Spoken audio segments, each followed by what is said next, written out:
What is it about wrestling though that you think a lot of people the guys are old as us, they still take it they still, I don't know, there's just something about it because remember when he changed over that night, a guy tried to jump in the ring and Scott Yeah. Hall beat him up. Yeah. So what do you think it is about that some of us just take it that seriously to heart like that? You know what I think it is back then, like I can't watch wrestling now. There's no characters. Okay.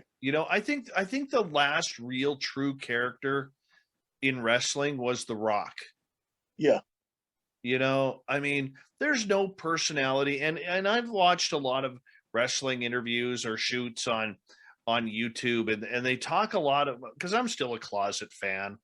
Okay. Okay, I'll never lose wrestling, Yeah. but you talk a lot, but it's so scripted now. Like even their promos, like back then, all of the promos were unscripted. The Right. wrestlers had to think off the top of their head, and that could make or break their career. But Mm. now they're all scripted, and it doesn't work. But I think the last of the great characters. You think of Steve Austin with Austin 316. You Yeah. think of the Undertaker who just retired, or Mick Foley and whatever character he was going to be.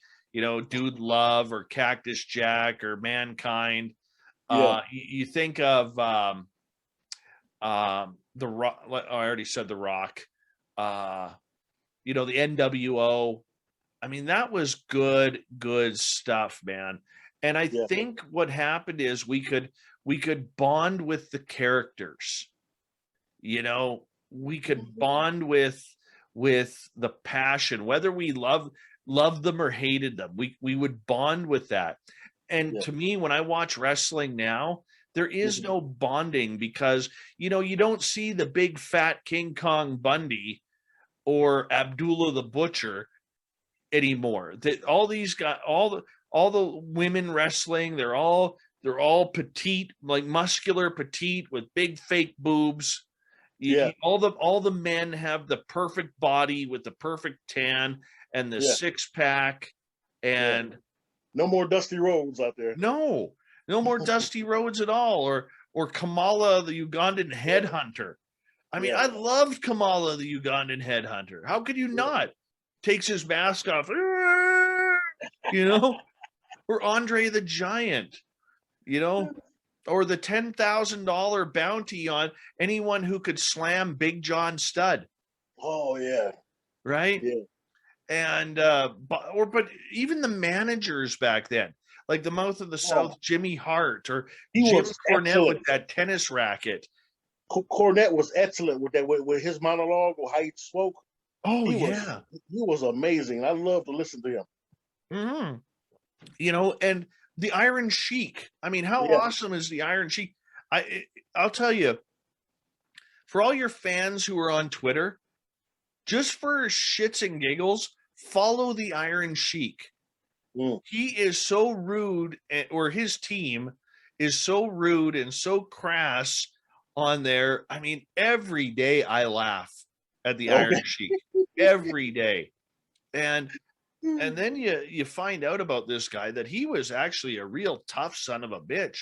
Like he was a bodyguard for the Shah back in Iran Mm. before the Shah had to flee to the Mm. Islamic revolution Okay. that happened in Iran in 1980, 79, 80. And that's how he ended up coming to America and settling in Minnesota and You so on know and so forth.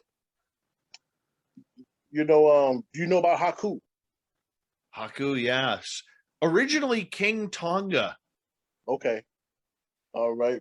And we're talking about it being tough in real life. Because I do a lot of podcasts. When Space Out Radio goes off, I might listen to Stevie Ray. Remember from Harlem Heat? Yes. He's got a great podcast, and he tells a great story about Haku. Have you ever heard that story about Haku in a real fist fight? I heard one of them that he absolutely demolished another wrestler. Okay, yeah. See, Stevie Ray tells a story about they were somewhere, in some town, and he said Virgil and Haku and a lot of them was at the bar. He gets to the bar, and he says so this big scrum breaks out, and everybody's screaming, and chairs and stuff is flying and everything. And he goes through the crowd, and he says Haku has got this big cowboy in that tongue deaf or whatever that move was. Yeah. And he said the guy's eyes rolled in the back of his head, and the guy's about to pass out. He said that thing works for real. Yeah, he had to get Haku off of the guy. Yeah, Haku, that guy was about to pass out. Some big cowboy. Haku had him in that tongue Yeah. Yeah. But you look at wrestling today. I mean, they were tough back then because wrestlers today, they're driving in luxury vehicles or flying in on airplanes because the money is so good in wrestling these days. Back in the day, I mean, you could be a star in the WWF and you're not making 30 grand a year. Right. Right. And yet you're paying for all your expenses to go from coast to coast in order to wrestle. Yeah. Right. And like I look at it, man, like the characters back then, I think they were more real. You know what I'm saying? Yeah. Even though like it was just a different time. And today I think they're just so babied. And I'm not saying they're not tough people. I wouldn't get in a fight with one of them because I mean that's what they do, man. They're fighting without connecting. Right. But I mean, even the finishing moves are so bad today. It's all about, they're just not good. Like I miss the old figure 4 leg lock or the mandible claw, or or like Haku's move with the shoving his fingers down your throat, or a Boston crab, or a pile driver, or the Iron Sheik with the camel clutch. Yeah. I miss those days, man. It was so good. We talk a lot of paranormal stuff. So the reason I brought the wrestling up, what was your first reaction?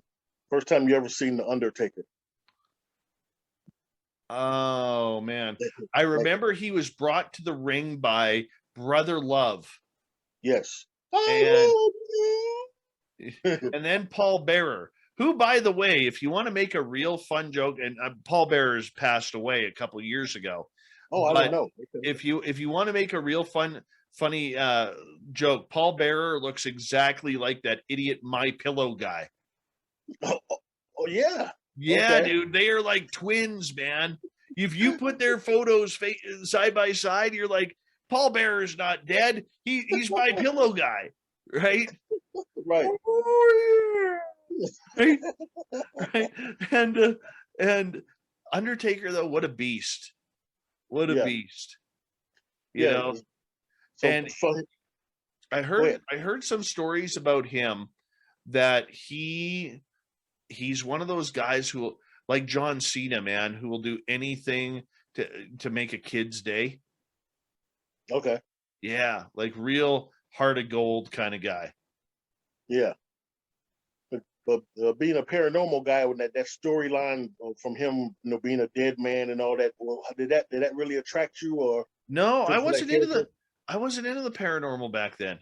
No. Okay. No, I didn't get into the paranormal until 2011, late 2011, 2012. Okay. And I'm not a big ghost guy. Is it fun? No. Is it fun going into a haunted area and hearing things go thump, or you hear a voice, or you get tapped? Yeah, that's cool. But I'm not really in, like, if you were to say to me, Dave, I'll give you $1 million to go ghost hunting, or I'll give you $500,000 to go look for Bigfoot, I'd take the $500,000 each time, man. Monsters are, dude, hunting monsters is awesome. But I also want to preface to your listeners too, I'm not a researcher. Okay. I'm an enthusiast. There's a lot of brilliant people. I just have the ability, having my journalism background and know how to speak in front of one of these, that I I know how to talk on the radio and ask questions. But I am so not a researcher, man.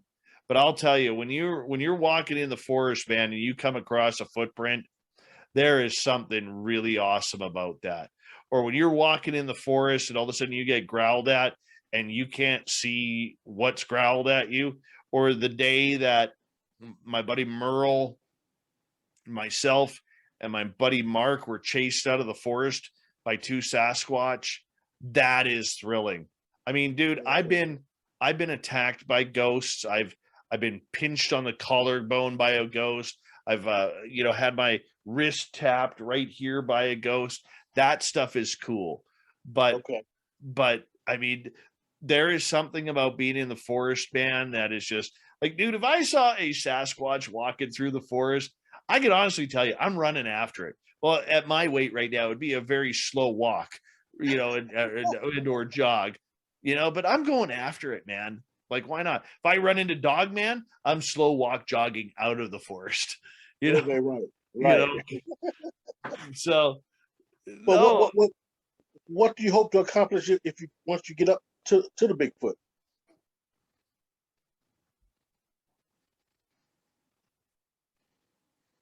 good Hello. question. Oh. Okay. Good Yeah. question. Um,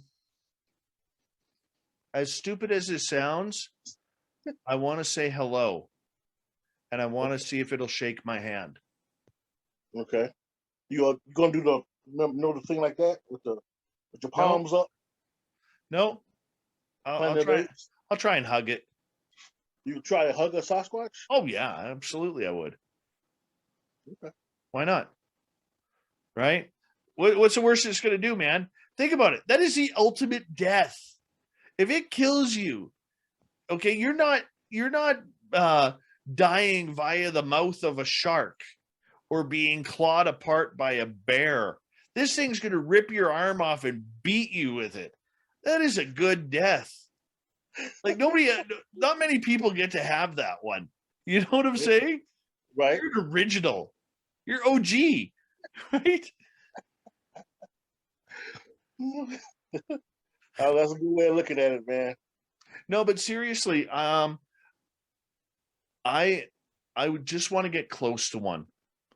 I want Okay. to be so close to it that I could just stare at it, Mhm. and whatever happens, happens.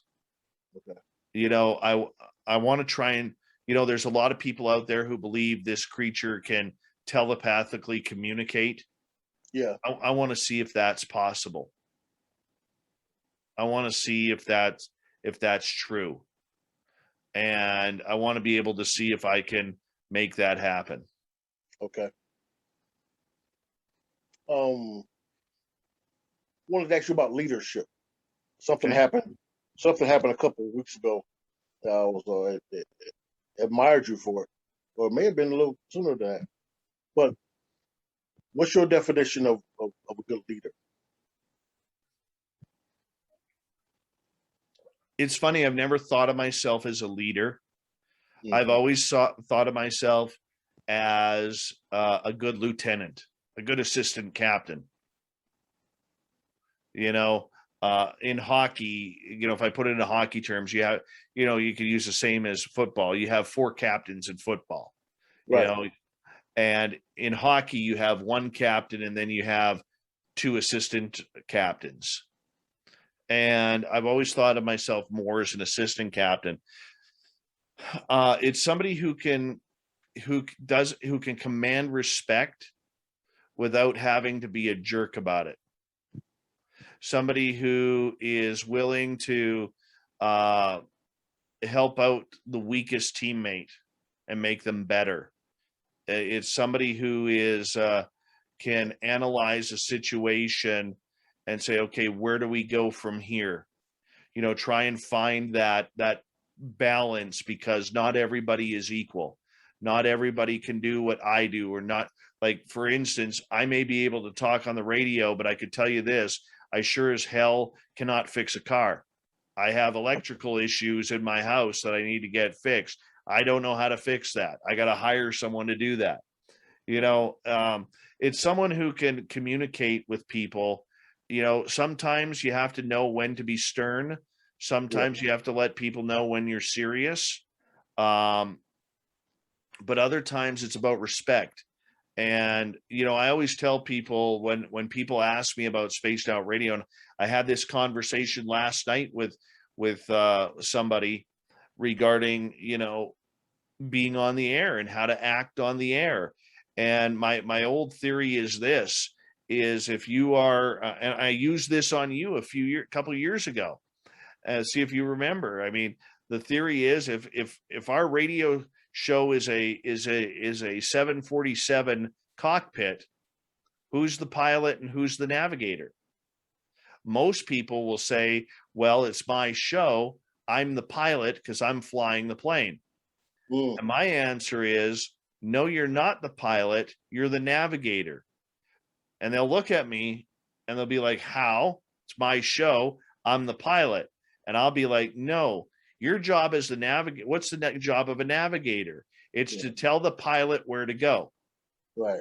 My job is to tell my team where to go, how to go there, how to get there in that direction. And when I have a guest on, how to get them to paint that beautiful picture and tell me a story. It's all about how you enunciate. It's not about, bringing someone on the air and all of a sudden saying to them, well, tell me about ghost hunting. Well, what do you want to know? That's a pretty broad question. Instead of saying, hey, the last time you were on a ghost hunt, you had something really strange happen to me, go into detail or paint a picture for me. What happened? I want to know start to finish. What happened? Right? So that way you're directing them, the pilot, where he needs to go. Your pilot is your guest all the time. Right. Yeah, when it comes to Spaced Out Radio, that's what I always call you Captain.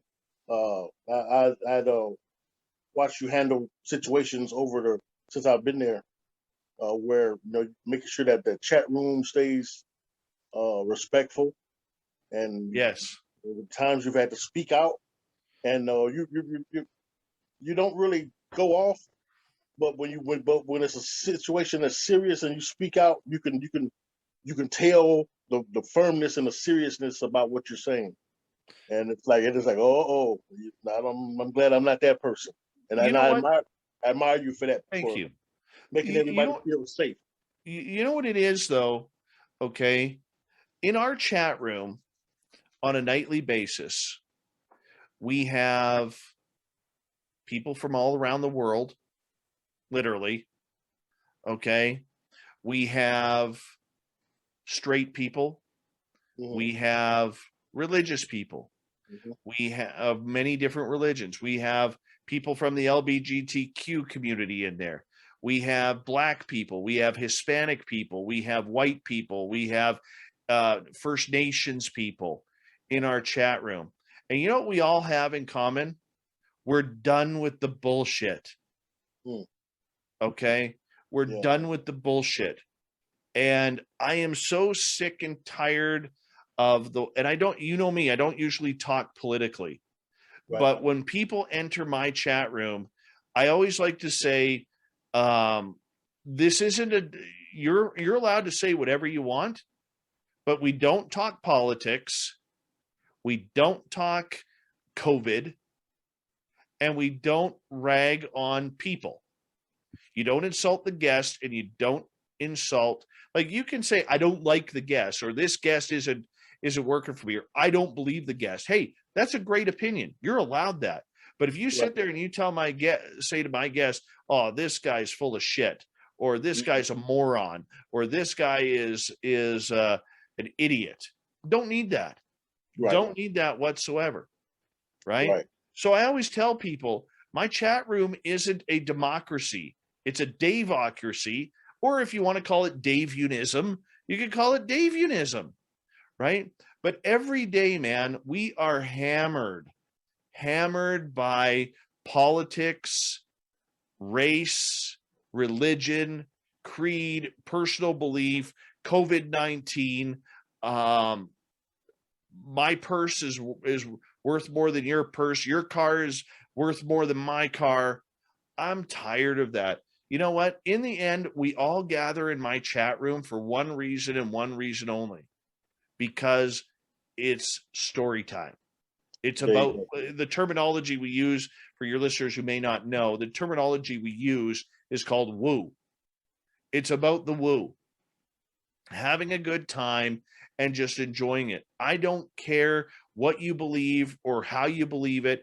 I don't care what side of the floor you vote on, whether you're like with you guys being in the States, whether you're a Democrat, whether you're a Republican, whether you're a Trump publican, or whether you are feel the burn. I don't care, right? What I care about is, how was your day? You know, I mean, how many times when you come into the chat room, how was your day, man? You know, Right. because I care. I want to make sure that people in our chat room always know that they have a free and clear space here. We're not going to get into COVID. We're not, because that starts a whole war. We're not getting into politics. I mean, dude, I could tell you right now, like up here in Canada, we're about to go into a federal election. I personally do not like our Prime Minister, Justin Trudeau. I think the guy's a moron. But you'll never hear me say that on my show. You'll never hear me say that in the chat room, because it's irrelevant to the subjects at hand when you're talking UFOs. Like, look, there are certain topics where politics will come into play. So, for instance, if you're talking UFOs, obviously the government is involved. We're going to get into that. Right. But for the most part, we don't need to talk about it. There's no need to give, if we have Trump supporters or Republicans in our chat room, there's no need for that Democrat to give a cheap shot. There's no need for me to cheap shot the idiot prime minister we have here in Canada, because you know what? It makes no difference. All that does is bring people down. From the time people wake up, whenever their alarm clock goes off in the morning, until the time they tune into our show at 9 p.m. Pacific, 11 p.m. Central, they have been hammered all day by politics, by race wars, by COVID arguments, vaxxers versus anti-vaxxers. And guess what? When you come to Spaced Out Radio, I don't care, because I'm all here about entertaining you. So even if you don't believe in the stuff we're talking about, sit back and relax and just enjoy story time, man. Yeah. That's it. We got some smart people, some great people, both on the air and in the chat room. And that's what it's all about.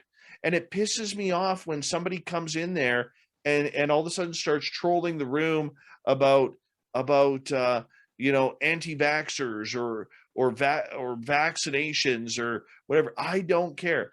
My audience doesn't know whether or not I've been vaccinated. They don't know. Right. Right? Nor do they need to know. Right. Right? And my opinion of it, whether I am for or against it, is irrelevant to the fact that we're talking some aliens tonight, or we're talking Bigfoot tonight, or Dogman, or ghosts, or fairy people, or consciousness, or whatever. It's irrelevant. Right? And that's what I love about the show. It makes it the most diverse community and a community that I'm proud to be in, because nobody cares. Nobody cares. And I don't care. Right?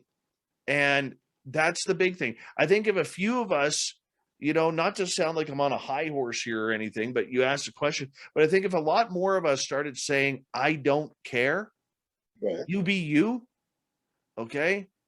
I think it would go a lot. We'd go a lot further, man, because I'm tired of this bullshit. I am.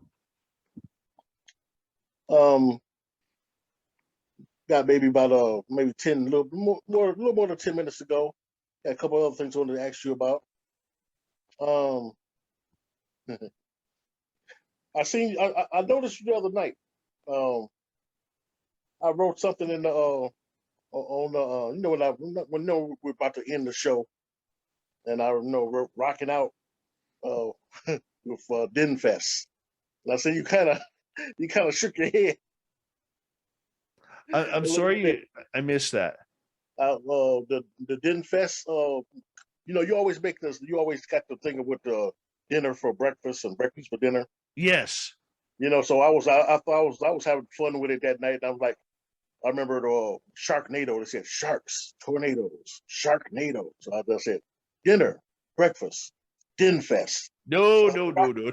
and I said rocking out with some Den Fest or something, whatever. And I see you put it up there, but you just kind of shook your head at it. I had a good laugh on that one. Uh, You know, uh, I'm gonna let you know the truth on something. Okay. okay. I really do not eat breakfast for dinner. It does bug me. It really does. I don't know why. It just does. But being a longtime fan, you develop these little quirks on the air. Yeah, Like the latest quirk we have is the whole Chad Smith thing, it's a lot of fun. right? But it's innocent fun that everybody gets creative with. Hmm. So for people who don't know, we actually do have a listener named Chad Smith. But Yeah, for some, I mean, but it's just such a bang bang type name. All of a sudden, just one day I went, I'm Chad Smith. And he's like, you're not Chad Smith. I'm Chad Smith. And that's how it started. Right now, all of a sudden, people saying, if I want to see the history of the United States, I go to the Chad Smithsonian. Right. you know, Things like that. And it's just started. And, it's like the whole breakfast for dinner thing. Like, I don't really care. right. But you have to have these little quirks. Like every night on the show, we do a password. The Desert Clam, Jeff Gear, who's from Phoenix, Arizona, or somewhere around there, Hmm. he sets the password every night. I get people literally who will say to me, well, what's the password for? Mm. And my answer is, it's a riddle. Exactly. What's the password for? Exactly. What's it for? We don't even know.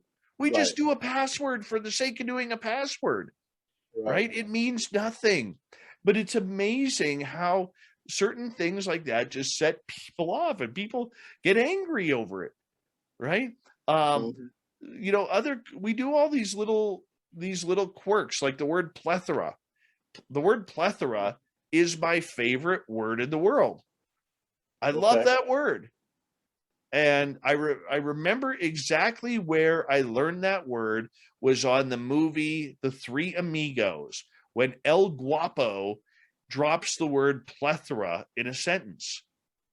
And you know what? It just adds to the fun of the mystique. Like it's really cool to all of a sudden see something just kind of take off. It's like when I'm reading the roll call, I used to have a good friend named Rich Giordano, and I would watch his YouTube channel, and and he would say hello to every one of his listeners in his chat room.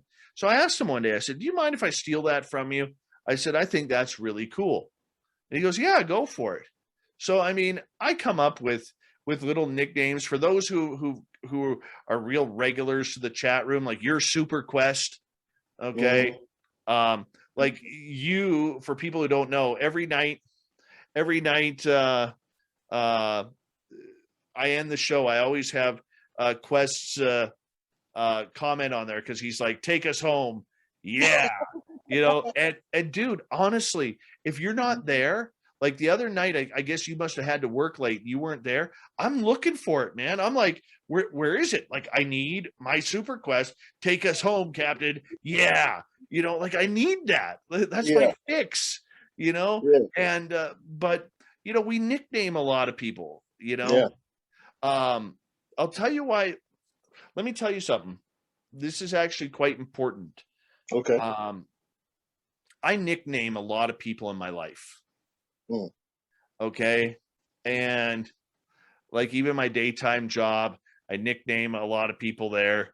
And Okay. sometimes they're, like even in our chat room, I think of Fapster and Vinster and Kirk, whose last name is Seltzer. So I call him Kurt Seltzer with a splash of lime, you Okay. know, or Sandra. I say her name 3 times, Yeah. just try and be a little bit quirky.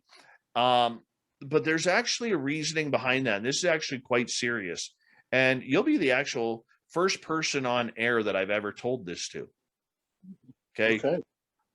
For those who don't know, and who don't know me, I am very open about suffering from depression and anxiety. I am diagnosed. I do not take any medication for it. I don't smoke pot for it. The high that I need, the adrenaline rush that I need, comes every night when I do the radio show. And the main reason why I nickname people who are, and I consider a lot of our regulars, such as yourself, very important people to me. Right. And I nickname a lot of people around me because of my depression and anxiety. And I do it because, and I learned this from Robin Williams, because Robin Williams, with his depression when he was alive, God rest his soul, when he was down in the dumps, it didn't matter whether he was in Vancouver, LA, Toronto, New York, wherever on the planet, he would ride his bike or call up a comedy club and say, hey, I'm not looking to get paid. Do you mind if I just do a set and make some people laugh? Well, for me, with my depression and anxiety, I recognize people by the name I give them. So for instance, with you, your name is Roy Washington. I call you Super Quest in our chat room because it signals you out from me. Nobody else is calling you Super Quest. I'm the one who's calling you Super Quest. Right. So that's a personal thing from me to you. And my big thing is, dude, I know what it's like to be ignored. I know what it's like to feel sad. I know what it's like to feel unwanted. And I never want the people that I care about to ever feel like me. Wow. Ever. So I go out of my way, dude. So when I see people like making cheap shots at me online, and the more popular we get, the more they happen. Yeah. It actually does bother me. And one of my personal goals is trying to shut that down so I don't see them. Because I never want anybody to feel the way I feel at times.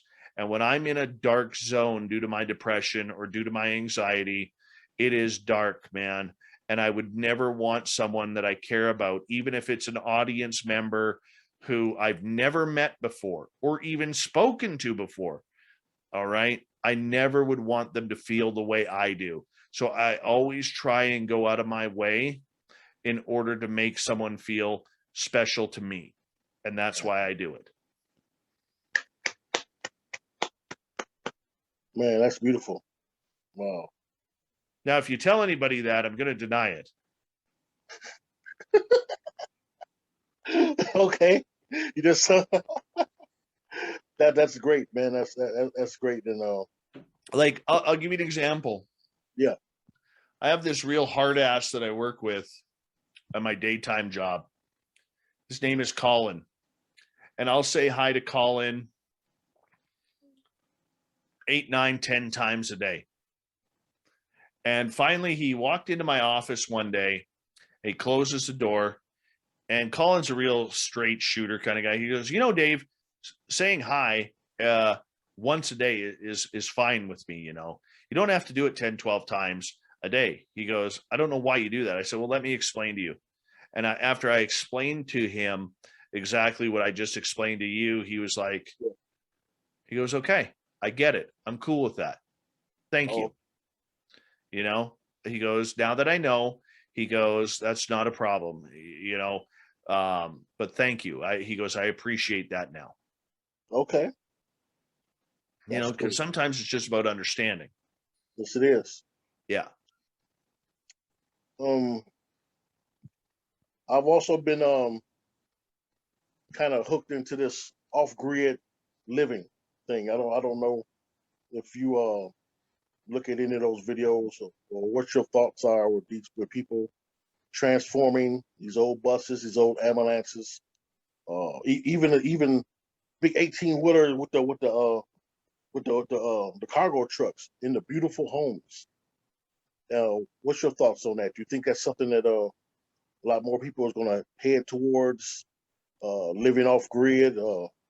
In 12 years for me, man. In 12 years for me, if not sooner. You too? You know, I want to do it too. Well, we're gonna meet up then, bud, and we're gonna go do some fishing, and we'll find a go-kart track and race some Yeah. go-karts. Yeah.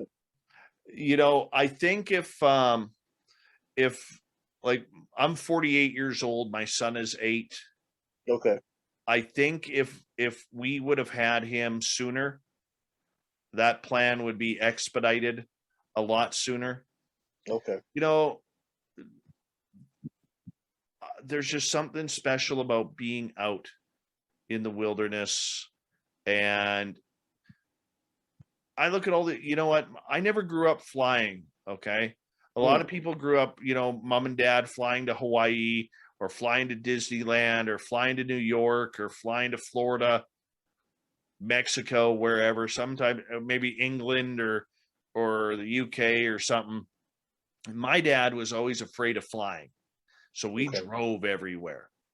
Yeah. And I hated it as a kid because it, here are all my friends. Oh, well, we're flying to, we flew to Disneyland. And well, yeah, we were at Disneyland too. And we drove down. But it wasn't until I probably hit 18 that I thought, you know what? That's pretty cool. I may not have been, like, I've never been out of North America. Probably the majority of people in our continent haven't.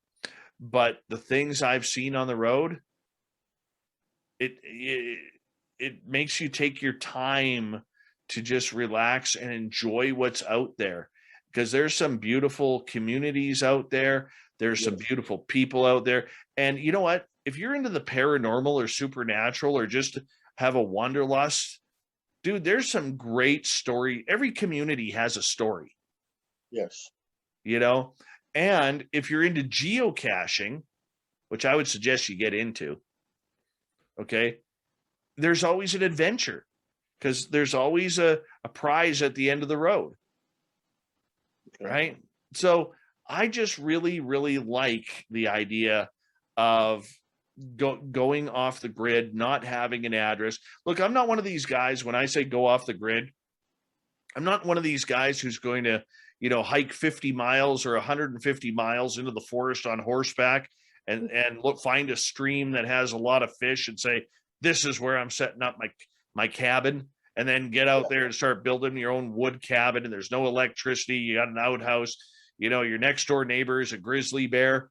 I'm not into that. Not into that at all. Right. But hitting the road and one night you're staying in Tucson, Arizona, and 2 days later you're up in Idaho. That sounds fun to me. Yeah. Yeah, I've been watching that community for about the past year, and that's something I want to get into. Certain ones I follow, they seem to just be having a ball. Yeah, I'm more of a motorhome guy, so like, or a truck and trailer guy. I'm not the type of person who would convert a van. Like, we have friends of ours in Vancouver who are doing the van living now, where they've converted an old BC ambulance bus, transportation bus, into their home. And I think it's great. Especially for these young kids who are doing it when the prices of houses are exorbitant. Yes. Right? I don't know how some of these people do it. Like, I really don't. I mean, like, you take real estate here. If you take real estate in Vancouver, you need 10% down, and the average house in Vancouver costs like $1.3 million. So you have to save up $130,000 in order to get your first mortgage. How do you do that when rent is $3,000 and you're making, say, $60,000 a year? Yeah. So would I do it? Oh yeah. Oh yeah. Me too. Yeah, both of us. Let's meet on the road. Yeah. I think that's almost that's about it. I wanted to probably close with your favorite story, cryptid, uh, uh, cryptid story or haunted haunted house story, paranormal story that a guest have ever told you that really just really kind of gave you the, like you say, the woo, that really had you wow. Okay, I've heard this same story from about 5 different cryptid guests. Okay, Okay. And that was this former pilot in the United States Air Force was hunting. It was either down in Florida or somewhere down in one of the southern states. And he was hunting hogs. So he laid down his corn bait and then went up into his tree stand to wait for the hogs. When the hogs arrived, he started, checking out. Okay, because they usually when you're hog hunting, you usually want to take the female is the leader of the pack, and you want to take the female because she's usually the biggest and the smartest. And apparently, this hunter, out of the corner of his eye, started seeing this what he thought was another hunter in a ghillie suit. Yeah. And so he sees this alleged hunter in a ghillie suit moving tree to tree quietly to get to the hogs.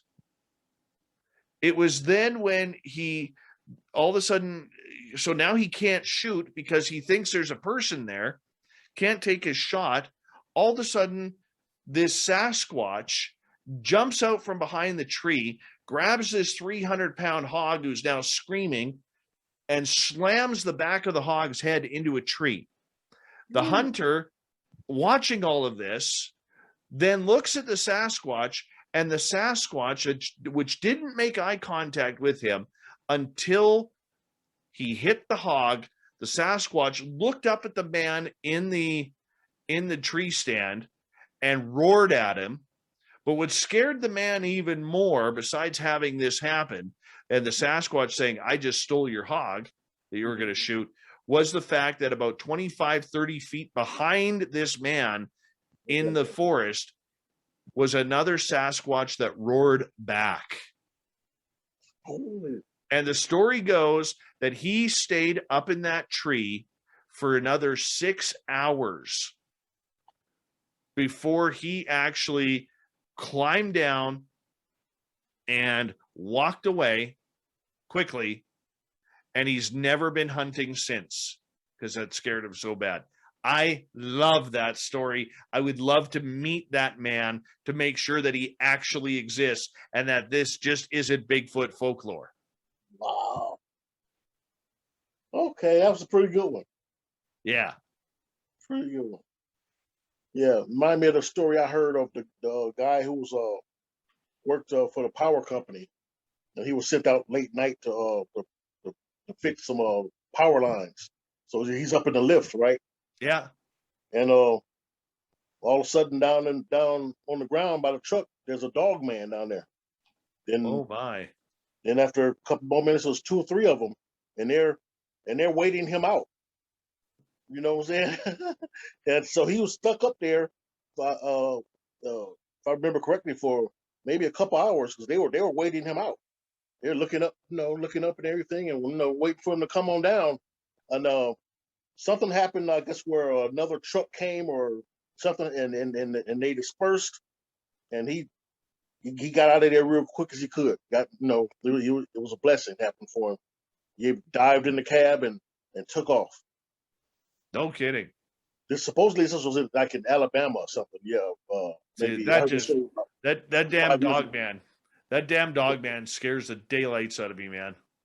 Yeah, Yeah, like I said, they're very aggressive, and now they seen dinner up there, and they were waiting him out. No kidding. Yeah, No he kidding. wasn't coming down. He wasn't coming down. Was But he in a bucket or something? yeah, the lift, the bucket thing. Yeah, so he's Yeah, up there. okay. Yeah, and he looks down, and they're waiting for him, and he said, I "No, I'm not coming down there." No. I'm surprised they didn't try and climb up the bucket. Yeah, yeah. But that's how the story went, as far Here, as I heard it. here's one more for you. A friend of mine told me this, that he worked on the power lines here in British Columbia. So he's sitting in his truck and decides to grab a sandwich out of his lunchbox. It's lunchtime. And he sees something kind of move. He looks in his rear view mirror, okay, and sees blackness, like something blocking the back window, you know? And what the hell is this? Right? And he had his window open. So here he is. And all of a sudden, as he turns from the back window to kind of look like this, he watches this giant hand come into the cab, grab his sandwich, and then walk away. So he literally had a Sasquatch walk up to his cab, grab his sandwich right out of his hand, and walked away eating his sandwich. Wow, Yeah. wow. That's what I want to happen, man. Lucky didn't grab him. I would lend Sasquatch a good sandwich. You know, I make a not bad sandwich. Man, that's a pretty good story there. Yeah, man. Yeah, How awesome is that? yeah. I got one that I have to send to you. I archived it out of this guy. He just tells his testimony about his encounter with a couple Sasquatches, and he's crying while he's telling it. So you got to hear his emotion and everything. And maybe you better get him on the show. I'm gonna send that to you. Yeah, do that. Do that. Yeah. So man, again, Captain, thank you very much for your show. Like I said, every night, especially when I'm at work, and even not sometimes I try to tune in when I'm not there, not at work, but though I have many things going on. But I look forward to that show every single night. When it comes on, I look forward to it, and I don't always say anything at the beginning, but I'm tuned in from the beginning, and I don't. Sometimes I just join the chat later on. But thank you for that show, and I especially love it now that you went to the video, so we can see everybody. So I think that's great, man, and man, thank you. I think it's really added to my life since I've become a part of the group a couple of years ago. Well, let me tell you, my friend, that you have your own place in my heart as well, because every night I need you there to end that show, man. I'm so glad I took notice of it. But seriously, it's people like you who make it so much more worthwhile, and being able to have these interactions. And I don't get to call a lot of listeners friends, but I like to think of you as a friend. You've been with me long enough now, and we've talked a number of times over the years, and we've done a couple of this. You've been on my show, I've been on your show, and we got to get you back on the round table, man. We do have to get you back on the round table. But I'd like to be back on there. yeah, Not well, not as not as video. I can show off my goatee. well, you know what? You see, you got that handsome thing going on. I got the face for radio. I mean, you Well, imagine that. You imagine your gorgeous face with my gorgeous hair. We'd yeah, make millions. I'm We'd make jealous of millions. I'm jealous of your hair, man. And you got a great, and I'm shocked at how quick it grows back. I remember you cut it off, Yeah, and it it's seemed been like a in no year. time. It's been a year. Yeah, that's great, man. You got got the beard going, and I think I'm gonna get some of that. I think I got enough to just get a little bit of that beard oil. I want to try it. Oh, that's nice. You look good with about another inch, man. Going about Yeah. another inch. You Okay. look good with that.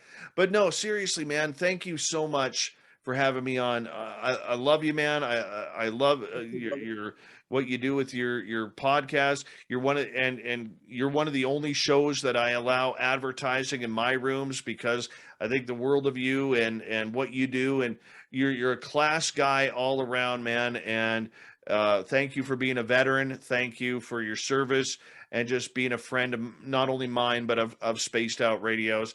I can't say it enough what that means to me. Thank you very much. And one final question I almost forgot.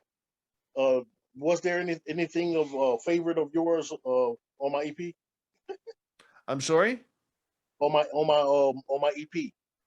Was there anything that you heard that you liked? I'm going to answer it this way. I liked it all.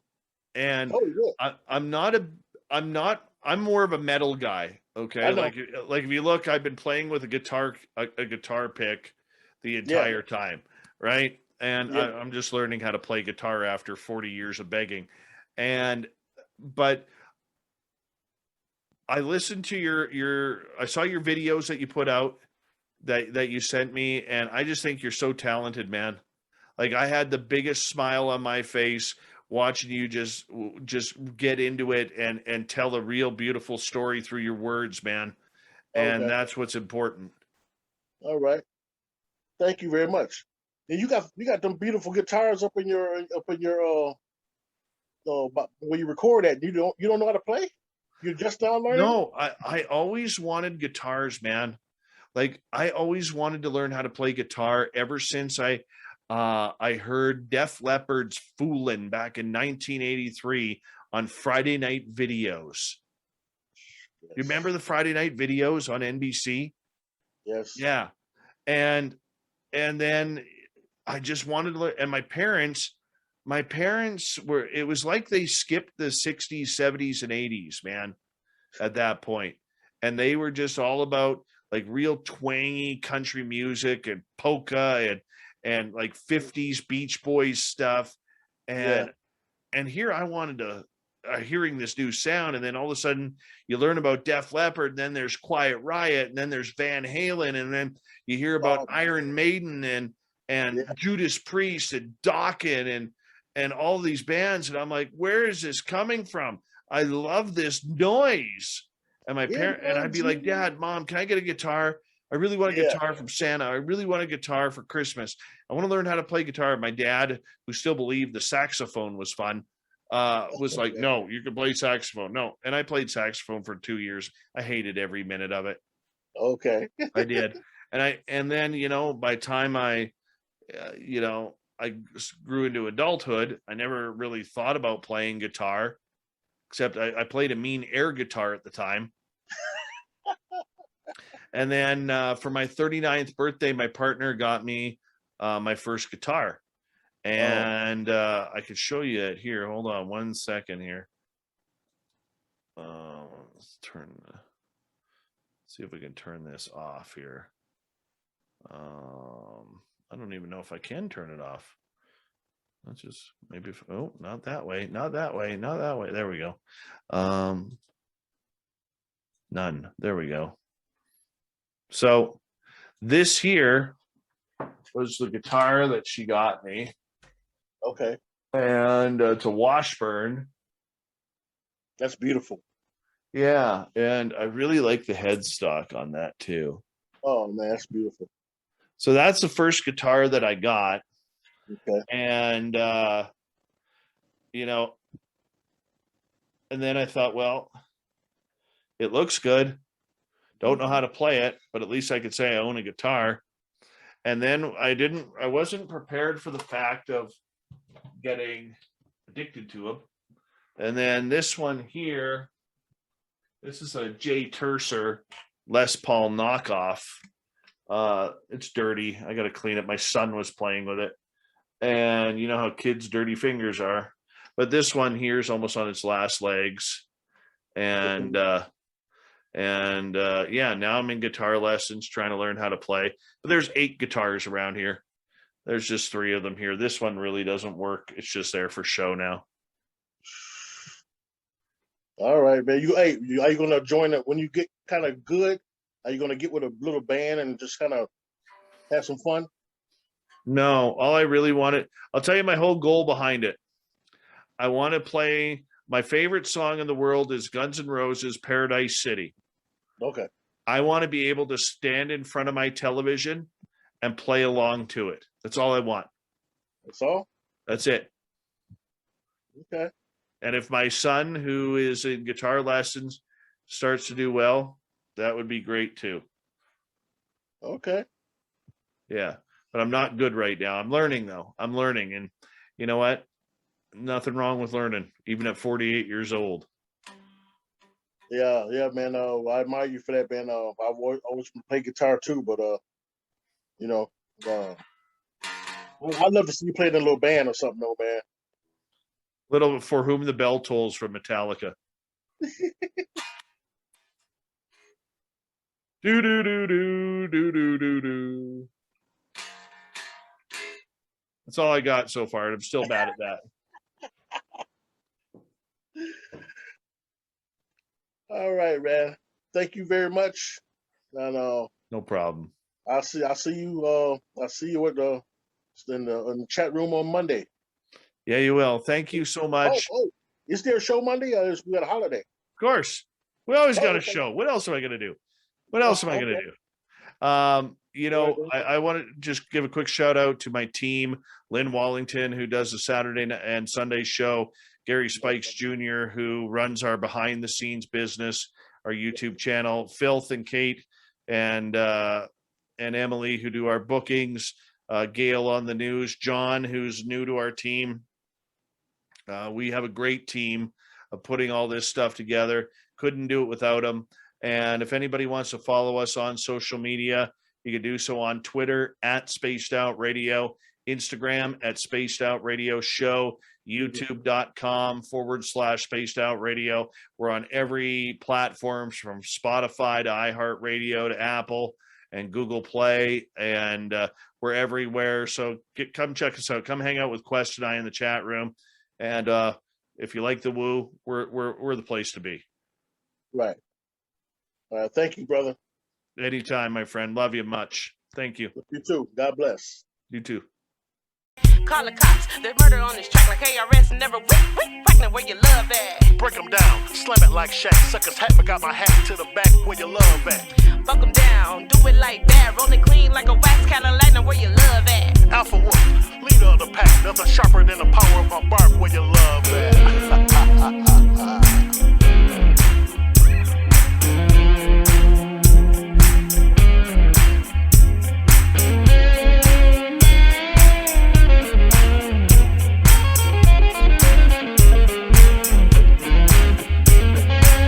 Piggyback on a strong man's back. The prophet's equipped with the mind of a Mac. Copy that, old school got the gap. Lyrical clips that make the demons hit the Mac. Democrat, but the red is not whack. We can polish rewind and switch Shine Sam's backpack. Great again like the F5 wins. Twisting and tumbling till justice starts stumbling. Haters mumble, looking for the fumble. I'm busting the bubble cause I'm like dangerous trouble. To the house, whole 100 yards. Digital hurt gave us birth in the park. Historic as the vision got hotter. Rocking the beats on the streets like Bambaataa. Like Sugar Free said in the 90s for sure. If you stay ready, what you got to get ready for? Call the cops. There's murder on this track like ARS. Never pregnant where you love at. Break them down. Slam it like Shaq. Suckers hat, but got my hat to the back where you love at. Fuck them down.